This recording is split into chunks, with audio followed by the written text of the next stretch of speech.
Hey everybody, thank you for your support. Remember to visit Patreon to unlock all the bonus content, including special music and movies. Some of the most important work on electricity that can only be described as quintessential, groundbreaking, and juicy. If you join the fellowship before January 31st, I'll send you some cool custom Tartarian stickers in the mail, and librarians get a special surprise. Also, I did a live stream with Richard Lopez. Tomorrow I'm doing a live stream with Philip Georginin, so you don't want to miss that. So remember to check that out. Visit the website xart.us. Last time in Tartaria, we talked about the lost cities around the world and the great mud flood of monuments. And we talked about how throughout history, historically the trend has been that at the top of the food chain are foreign invaders, and at the bottom are the native peasants, and the indigenous are dominated. Then we talked a bit about Joseph Smith and the Latter-day Saints, or the Mormons, and his beliefs about a Caucasoid white people in the Americas. Now, I want to bring up a rather Chad fellow named Eddie Bravo, who you can do a search for with the words Rockefeller education, because he does a great piece about how the elite purchased the schools, and he quite well tells the tale of how the elite purchased the schools and the institutions and destroyed them. And it's an interesting story about how they destroyed all of the evidence of anything before the 19th century and completely rewrote history. And a good example is Lemaire, the Belgian priest who actually invented the cosmogenesis theory and E=mc² equation that Einstein received so much credit for. Also interesting to note is that Einstein worked in a patent office and had his girlfriend explain them to him, which he then fed into intelligence circles.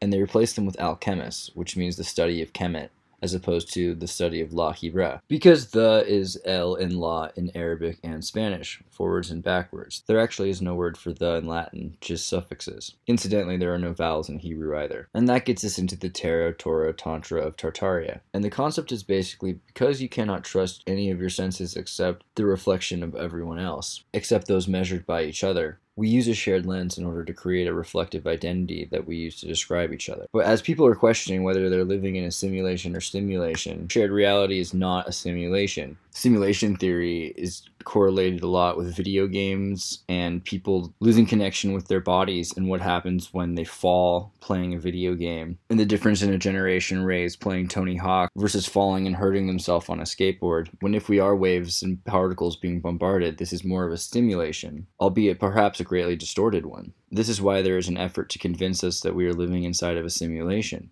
Because simulation theory prepares us for immoral behavior and a life of action without consequence, albeit the experience may be greatly distorted, so it may be intuitive that a system of awareness via different tools exists for communicating and being understood. And it's a system of symbols, metrics, and movements. Wisdom through symbols, wisdom through metrics and measurements, and wisdom through movements. And scientists have long wrestled with this. Actually, science is a relatively new field if you think about it, at least in Europe, perhaps if not the Occident. Isaac Newton often studied the works of occultists and had obsessive occultist disorder and had some of the most bizarre esoteric beliefs that would have made Joseph Smith seem tame. But he followed the work of René Descartes, who was a worshipper, which means he sought to reciprocate the value for his life by finding real life meaning in a meaningless world and producing a worthy gift, which is very much like the book of Ecclesiastes. In fact, you might as well just read Ecclesiastes because it's shorter and it does a better job. In fact, read Ecclesiastes. But one of the more valuable things that he had said was cogito ergo sum, which meant cognition, therefore he was, which he was proved wrong at 53 when he died, you might say, because we're still talking about him today. And even Schopenhauer might say, we think maybe you still are, and who's to say you were before? And even if he wouldn't, he's dead, so I can say what I want about Schopenhauer. I can say what I want about most of these philosophers. But when I asked my father what it meant when I had those thoughts, those same thoughts, and he showed me Descartes amongst the shelf of mail-away read philosophy books, it startled me greatly because I knew if I was having these kinds of thoughts at my age, with no training, when these great men had taken all of their lives to conclude these thoughts and conquer them, that it was entirely paradoxical to suggest that having thoughts were original, let alone proof of individuality and existence.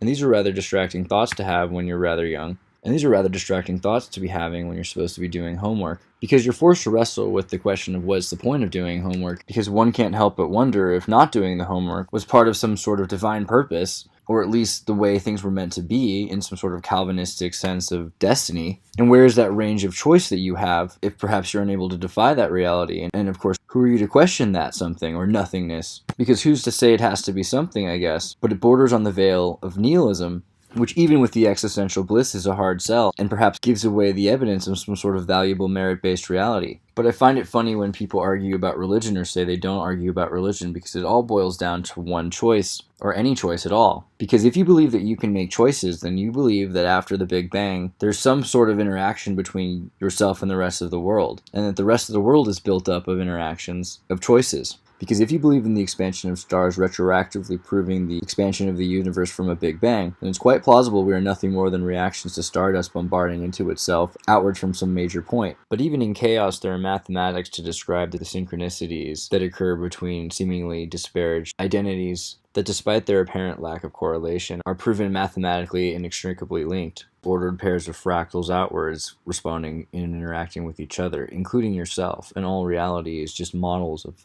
the solar system in different shapes and forms. So even crazy old Schopenhauer would have to admit that there are some sort of chaotic principles that guide the universe, principles that internetwork the universe in a series of knots, sort of like D. Hawk, founder and CEO of Emeritus Visa International, described in his book Birth of the Chaotic Age. But even if crazy old Schopenhauer wouldn't agree with me, or Axel Sandemus, the sort of innovator of the law of Jante, or certainly Erich Fromm, the writer of The Art of Love, would agree much of the content of the identities are a reflection of what is heard, and so the sense of empathy above all else proves the concept of simulation theory above simulation theory. But even if they wouldn't, they're all dead, so I get to say what I want. Newton studied Descartes' gear Earth, which was a concept that the world was inside of a sphere that had a moving gear system around it, and that the North Pole, the Sacred Cross, was a gear system that wound up the Earth and spun the Earth itself. And Isaac Newton received this heavily guarded information through the secret brotherhoods of the fraternal orders, the Rosicrucians, and such other societies, whom protected the intellectual property under death, or worse, copyright. And in fact, this is where we get our piracy laws to this day. So it's important to remember the laws of fair use. By the way, Walt Disney's Mickey Mouse is about to become public domain. Most likely. And God help you, so this is a very interesting time to be alive. So there was an iconoclasm of the academia, and the removal of many symbols, but many of the symbols are still there. And they removed the great master librarian chroniclers. And by the way, not all, but many of the great librarians throughout history were women. In fact, going back to ancient Baalbek, where the Society of Giants, who built these great stone temples, was a giant library. And the library itself was supported by the entire known world, sending information of agriculture and trade and population census. And it was managed by women. And so they industrialized the information and then demolished the great libraries and hid the information for centuries. And often the professors were burned, fired, committed, and removed from the schools and institutions. Instead they were filled with liars who made them what they are today.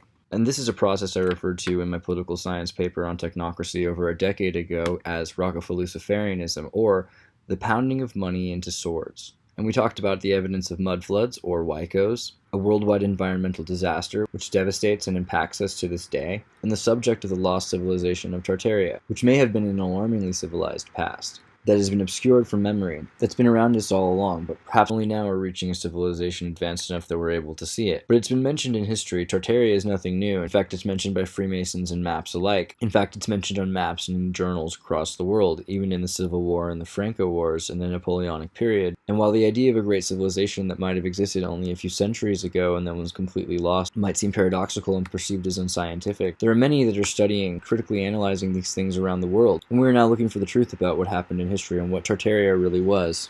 So before we get into the age of civilization, the age of history, how old the world is, and how old we think we are, let's talk about Darwin's stolen theory, Edmonstonism. So Darwin had a neighbor named John Edmonstone, who was a taxidermist from Guyana. Darwin described him his teacher and an intimate who he spent long pleasurable hours with by his side. Anyway, John Edmonstone was a taxidermist, which meant he studied the bodies of animals in order to identify the different traits within a species or subspecies in kind through a process called morphology, which chronicles the gradual change of a family of species into a diversity of kinds. Perhaps not simultaneously, Helen Blavatsky, certainly within several years, went on a voyage of her own similar to Darwin's. However, it's important to remember that the Gregorian and Julian calendar switch did not actually happen in one day, and in fact was not adopted in Slavic countries until the 20th century. And there's a pool of research that demonstrates that we are missing more than just days, but actually years from this calendar. So perhaps Darwin and Madame Blavatsky were on the same boat, who knows. At very least, they were like ships in the night. Because Darwin, who it might seem bizarre to describe as an occultist or an esotericist, was at least a proto-theosophist, because Darwin was supposedly an atheist.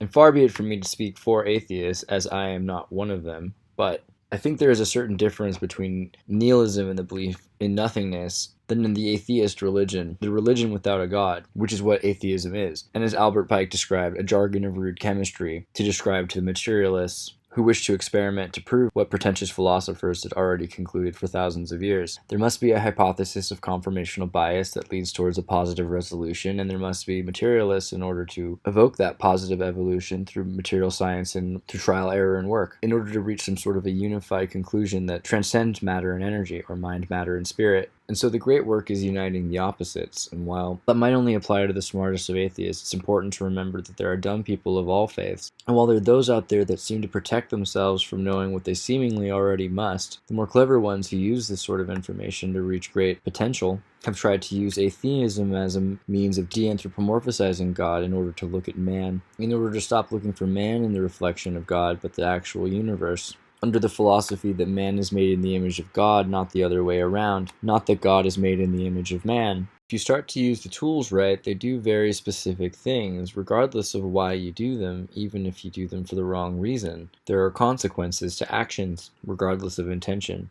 And this might all seem like a lot of esoteric occult hubbubaloo, considering that these guys are supposed to be scientists, but back then you have to understand that's mainly all they studied, because they didn't have as much science to study yet, because they didn't know how to discern the difference between the scientific texts they had and the occult texts. And how would you, if you've never seen a pyramid before and all of a sudden someone tells you they know how to build pyramids, and they know how to do medicine, and they know how to make electricity, and you've seen pyramid, and all of a sudden you're the only guy in your block that's not getting sick? You see, with science, it's kind of like how everyone else gets their information, only their information is hidden, so we're not able to know about it. Philosophers like Isaac Newton, Descartes, and Galileo all believe the same things as John Dee, that the universal center sun was at the core of man. And if a lot of our science is based on these occult ideas, then it might matter to know that, because it might be that we're looking inside out or upside down at something that we should be looking at a completely different way, and seeing things that totally add up because of measurements, but just because we can perceive something to be true, that's not saying much. For a while it was forbade from making symbols of man or God under Islamic law, so the study of arabesques or sacred geometry became very important for understanding the world and both ourselves, and understanding God through the world instead of through ourselves. And that was very interesting to Helena Petrovna Blavatsky, because the concept of the monad had become very famous.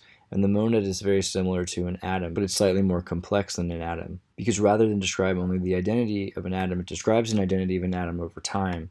It's sort of the process of an orbital over time, so it can catalyze the energy over time instead of a sudden cataclysmic burst of energy. Rather than finishing instantly, it allows for the energy to be exchanged over a longer period of time through ordered symmetry, and reciprocity that bonds and socializes atoms into fantastic forms and shapes. And the esoteric occult sciences of Isaac Newton, who tooled and labored away in seances with angels and fairies and occult experiments with crystals, rainbows, fires, and lights, and who couldn't figure out exactly how many millions or hundreds of millions or billions of years old the universe was, but was damn sure he knew when the world was ending, and it was soon.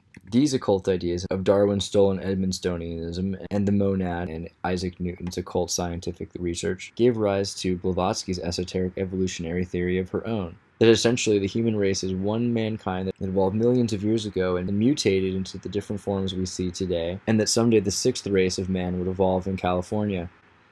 And though she did say that it would happen in Baja California, I think it's important to remember that California is a militarized zone, much like North Korea and South Korea, and that Power Rangers Angel Grove was shot in Santa Clarita, California, which is a part of California's Valencia region. And Valencia was a capital city of the Moorish Spanish Empire. So that's kind of cool, because basically what that means is, according to Madame Blavatsky's Theosophical Society, that would make me the evolved sixth race of man. And I have dibs on being the Green Ranger. But Madame Blavatsky's evolutionary theory is very much like Darwin's evolutionary theory, or at least the beginning of Darwin's evolutionary theory, because it describes the relationship between atoms in the biosphere and molecules to cells, which are basically fractal versions of microscopic solar systems. So, it's the model of evolution of energy into matter into life, spirit into being, or immaterial into material, and from the socialization of atoms into the complex body politic of organisms,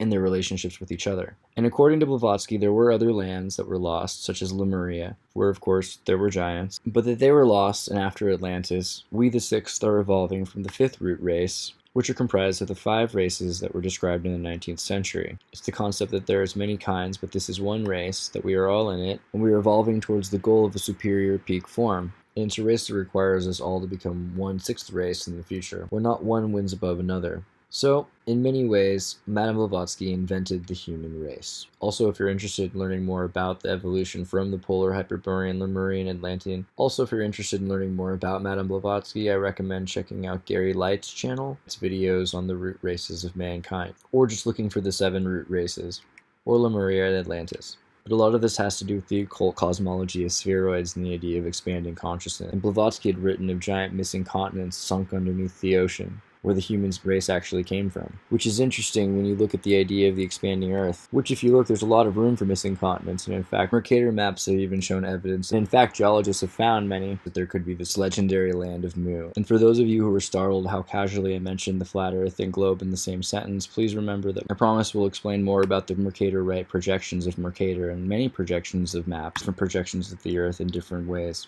that have different benefits. But until I have time to make that video, the keyword is projections, and I'll remind you that John Dee did visit Mercator at 17. However, I would like to show you a very quick clip that I believe would be something of a clue.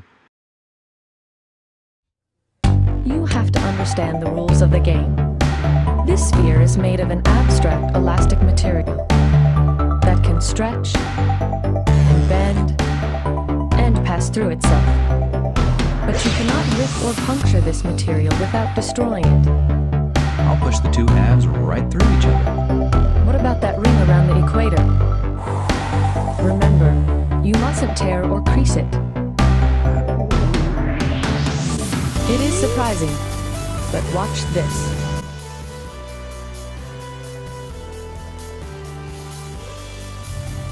Is this a sphere turning inside out? You bet. That wasn't easy to follow, was it? And so in the meantime, I'll leave you with those pieces of information and ask you to reflect upon that before we move on to another subject and come back to it later. Thank you for your support. Remember to visit Patreon to unlock all the bonus content, including special music and movies. If you join the fellowship before January 31st, I'll send you some cool custom Tartarian stickers in the mail, and librarians get a special surprise. Tomorrow I'm doing a live stream with Philip Druzhinin, so you don't want to miss that. Visit the website xart.us.